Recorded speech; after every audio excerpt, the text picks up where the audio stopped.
بسم الله الرحمن الرحيم. الحمد لله رب العالمين والصلاة والسلام على أشرف الأنبياء والمرسلين أما بعد فأستعيذ بالله من الشيطان الرجيم بسم الله الرحمن الرحيم. السلام علیکم ورحمۃ اللہ وبرکاتہ. عزیز طلبہ کرام، امید کرتا ہوں آپ خیر سے ہوں گے.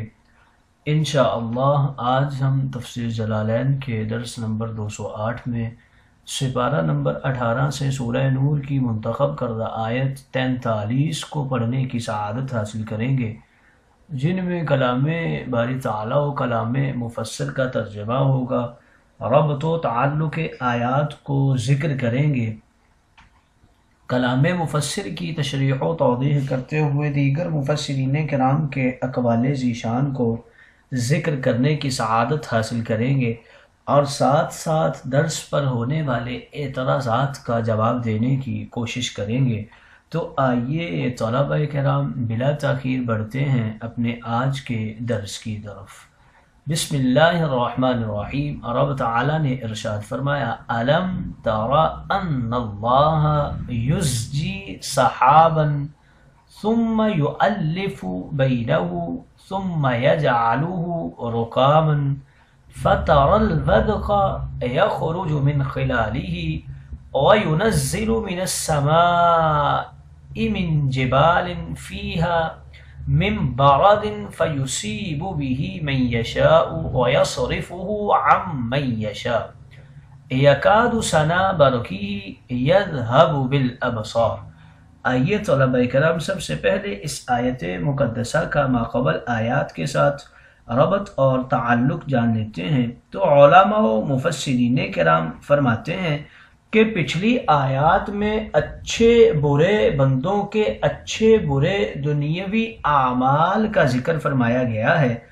اب اس آیت مقدسہ میں اللہ رب العزت کے دنیاوی انعامات کا ذکر فرمایا جا رہا ہے، جو ہر اچھے برے بندے کے لیے بلا فرق، بلا قیمت اور بلا امتیاز تا عمر جاری ہیں.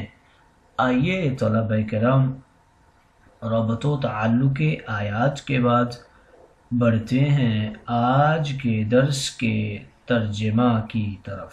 رب تعالیٰ نے ارشاد فرمایا: الم تر ان اللہ یزجی سحابا ثم یؤلف بینہ. پچھلی آیات مقدسہ میں ایک مثال تسبیح و صلاۃ کے حوالے سے ذکر کی گئی کہ تمام مخلوقات رب تعالیٰ کی ہی تسبیح کرتی ہیں. اب رب تعالیٰ اپنی قدرت کے اظہار کے لیے دوسری مثال ذکر فرما رہے ہیں کہ کیا محبوب آپ کو معلوم نہیں کہ اللہ تعالیٰ بادلوں کو چلاتا ہے، یعنی نرمی کے ساتھ چلاتا ہے، پھر یؤلف بینہ، ان بادلوں کو باہم ملا دیتا ہے، یعنی بعض کو بعض کے ساتھ ملا دیتا ہے، گویا متفرق ٹکڑوں کو ملا کر ایک ہی قطعۃ واحدہ، ایک ہی ٹکڑا بنا دیتا ہے. ثم یجعلہ رکاما، پھر ان کو تہ بتہ کر دیتا ہے، یعنی بعض کو بعض کے اوپر. فتر الودق، پھر تو بارش کو دیکھتا ہے کہ یخرج من خلالہ مخارجہ، اس کے درمیان سوراخوں سے نکلتی ہے. وینزل من السماء من جبال فیہا، اور بادل سے یعنی بادل کے پہاڑ جیسے بڑے بڑے ٹکڑوں سے کچھ اولے برساتا ہے. بتا رہے ہیں کہ فیہا اعادہ جار کے ساتھ السماء سے بدل ہے اور من السماء میں من زائدہ ہے. پھر ان کو جن پر چاہتا ہے گرا دیتا ہے اور جس سے چاہتا ہے اس کو ہٹا دیتا ہے. یکاد سنا برقہ یذہب بالابصار، اور اس بادل کی بجلی کی چمک سے ایسا معلوم ہوتا ہے ابھی سلب کر لے گی یہ چمک دیکھنے والی آنکھوں کی روشنی کو، یعنی یہ بجلی کی جو چمک ہے یہ آنکھوں کی روشنی کو اچک لے گی۔ آئیے طلبہ کرام، ترجمہ کے بعد بڑھتے ہیں آج کے درس کی تشریح و توضیح کی طرف۔ اے نبی کریم، صرف آپ ہی دیکھ سکتے ہیں اپنی نگاہ بدنی، چشم بصیرت، نظر ظاہری، بصیرت باطنی سے قدیر کی قدرت، حکیم کی حکمت، خلاق کی خلقت کو۔ کیا آپ نے دیکھا نہیں کہ بے شک اللہ رب العزت ہی اپنی قدرت سے بطریقہ حکمت آہستہ آہستہ چلاتا ہے بادلوں کے ٹکڑے کو، پھر کسی علاقے پر لا کر ان کو جوڑ دیتا ہے آپس میں۔ حدیث مقدسہ میں فرماتے ہیں رسول کریم کہ اللہ تعالیٰ 4 ہوائیں چلاتا ہے۔ پہلی ہوا زمین کے بخارات اور دخانات کو غبارات بنا کر اوپر اڑاتی ہے۔ بخارات پانی سے، دخانات آگ سے، غبارات مٹی سے بنتے ہیں۔ یہی مخلوقات زمینی کے 4 عنصر ہیں۔ انسانات، حیوانات میں چاروں جمع ہیں اور دیگر مخلوقات میں ایک ایک عنصر ہے۔ پھر رب تعالیٰ دوسری ہوا بھیجتا ہے جو ان بخار و دخان اور غبار کو بادل بنا دیتی ہے، سفید، پھر پیلا، پھر کالا، کہیں چھوٹا ٹکڑا اور کہیں بڑا۔ پھر تیسری ہوا چلتی ہے جو ان چھوٹی بڑی ٹکڑیوں کو جوڑ دیتی ہے۔ اسی تالیف و ترکیب سے بکھرے بادل رکام یعنی تہ بتہ موٹا بادل بن جاتا ہے۔ پھر رب تعالیٰ چوتھی ہوا چلاتا ہے جو اس موٹے رکام بادل سے ٹھنڈا اور میٹھا پانی برساتی ہے۔ یہ سب کچھ آقا محبوب علیہ الصلوۃ والسلام کی نگاہ حقیقت بین دیکھ لیتی ہے۔ فَتَرَى الْوَدْقَ يَخْرُجُ مِنْ خِلَالِهِ، تو اے حبیب کریم، نبی عمیم، آپ اپنی نگاہ بصیرت، مشاہدہ حقیقت سے دیکھتے ہیں، جانتے ہیں ان بارشی قطروں کے طریقہ تنزیل اور حقیقت، تخلیق و ظہور اور وجود کو جو نکلتے ہیں اس بادل کے درمیان سے۔ غبار و دخان اور بخار کا اڑنا، ہواؤں کا چلنا، بادلوں کا ریگنا، پھر جڑنا، رکامن بننا، بارشی قطروں کا ٹپکنا، اولے بننا، بن کر پھر پڑنا، رعد کا کڑکنا، برق کا چمکنا، نگاہوں کو اچک لینا، یہ تو سب دیکھتے ہیں اور جانتے ہیں عوام و خواص بھی، فلاسفہ بھی، سائنسدان بھی، مگر اللہ کے دستے قدرت کی کارکردگی اور حکمت اور حقیقت کی درستگی تو نگاہ مصطفیٰ اور علم مجتبی کے سوا نہ کوئی جان سکے نہ دیکھ سکے۔ اس لیے تینوں جگہ پہ صرف رؤیت محمدی کی قوت کا اظہار فرمایا۔ علم ترى ان اللہ کی تسبیح مخلوقات میں، علم ترى یزجی کے فلکیاتی غیوب میں، اور فطر الودق کے تخلیقی علوم میں۔ فطرہ کے تعلق ودق اور یخرجو کی کیفیت اور ینزلو کی حقیقت اور فیصیب ویصرف کی حکمت، یکادو کی سببیت، یذہبو کی عملیت، سب علم مصطفیٰ میں ہیں۔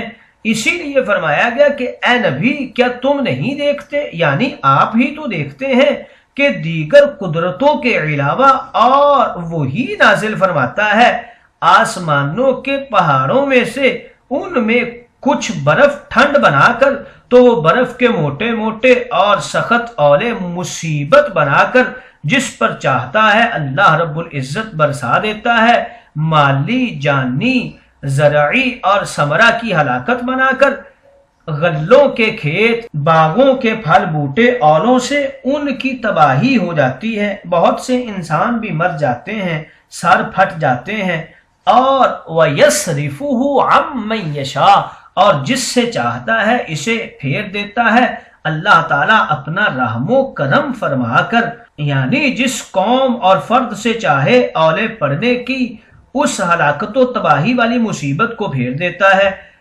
جس طرح خشک زمین اور سرسبز پتھروں کے پہاڑ ہیں، اسی طرح قدرت الہی نے آسمان اول پر بھی کچھ پہاڑ بنائے ہیں۔ ان پہاڑوں سے اولوں کی شکل میں بادلوں میں سے گزر کر برف نیچے آتی ہے، اور قوت قدرت سے بادل جس طرح اپنے اندر بے شمار پانی لیے پھرتے ہیں، اسی طرح کروڑوں ٹن وزنی برف کے اولے بھی اٹھائے پھرتے ہیں۔ اولا برف کے سخت گولے کو کہتے ہیں جن کے سائز مختلف ہوتے ہیں۔ سب سے چھوٹا مسور کے دانے کے برابر ہوتا ہے اور سب سے بڑا چھوٹے خربوزے کے برابر ہوتا ہے۔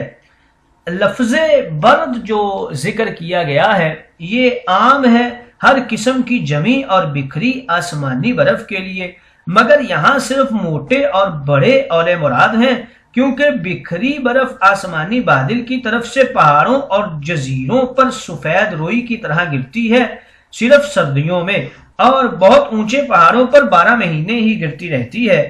چھوٹے اولے کسی کا بھی کچھ نقصان نہیں کرتے، بلکہ ان سے کھیتوں کو بہت قسم کے فوائد ہوتے ہیں۔ یہاں پر موٹے اولے اور بڑے اولے مراد ہیں۔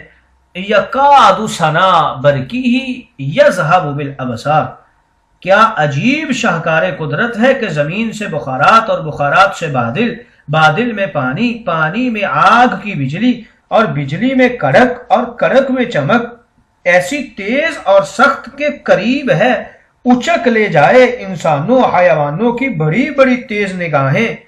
ظاہراً ان دونوں کو دیکھتے سب ہیں، مگر حقیقت باطنی کو صرف نگاہ نبوت ہی دیکھتی ہے۔ ان کو سن کر ہر زبان حال یہ کہنے پر مجبور ہو جاتی ہے فَتَبَارَكَ اللَّهُ أَحْسَنُ الْخَالِقِينَ۔ مذکورہ آیت مقدسہ میں من 3 مرتبہ استعمال ہوا ہے۔ پہلا یعنی من السماء میں یہ من مفسرین کے اتفاق کے ساتھ ابتدائیہ ہے، اور دوسرا من الجبال میں کہا گیا یہ زائدہ ہے، اور بعض نے اسے تبعیدیہ بھی کہا ہے اور بعض نے ابتدائیہ کہا ہے۔ جبال یہ من السماء سے اعادہ جار کے ساتھ بدل ہے، اور تیسرا من 12 دن میں مذکورہ تینوں اقوال کے علاوہ ایک چوتھا قول بھی ہے، وہ یہ ہے کہ من بیانیہ ہے، یعنی بیان جنس کے لیے اسے ذکر کیا گیا ہے۔ آئیے طلب کرام، مفسرین کرام ان آیات مقدسہ میں کچھ اقوال کرتے ہیں۔ یؤلفو کی قراءت کے اندر 2 قول ذکر کرتے ہیں۔ اکثر کی قراءت میں یہ باب تفعیل سے ہے، اور بعض نے اسے یؤلفو باب افعال سے بھی پڑھا ہے۔ الودقہ کے معنی میں 2 قول ہیں۔ اکثر نے فرمایا ودقہ کا معنی ہے بارش، اور بعض نے کہا بجلی۔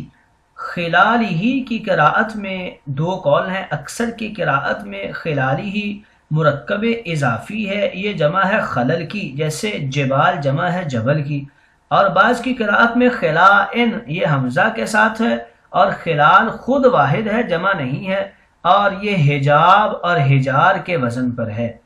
من السماء، من جبال اور من 12 دن، ان تینوں کے من کے اندر 5 اقوال ہیں۔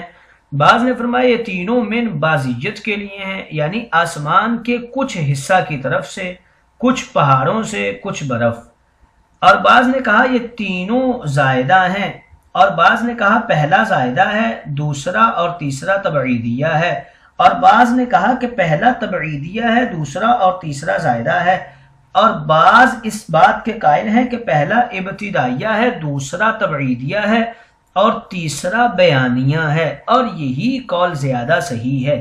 یصیب بہ اور یصرفہ کی ضمائر کے اندر ان کے مراجع میں 2 قول ہیں۔ اکثر نے فرمایا کہ ان کا مرجع برد ہے، اور بعض نے کہا ان کا مرجع ودق ہے۔ ثنا برقی ہی کی قراءت میں 3 قول ہیں۔ اکثر کی قراءت میں ثنا برقی ہی ہے، بعض کی قراءت میں ثنا برقی ہی ہے، اور بعض کی قراءت میں ثنا برقی ہی ہے۔ ثنا اور ثنا کا ترجمہ ایک ہی ہے، کڑک اور چمک کو کہا جاتا ہے۔ یذہبو کی قراءت میں 2 قول ہیں۔ اکثر کی قراءت میں باب فاتح یفتحو سے ہے، اور بعض کی قراءت میں باب افعال سے بھی اسے ذکر کیا گیا ہے۔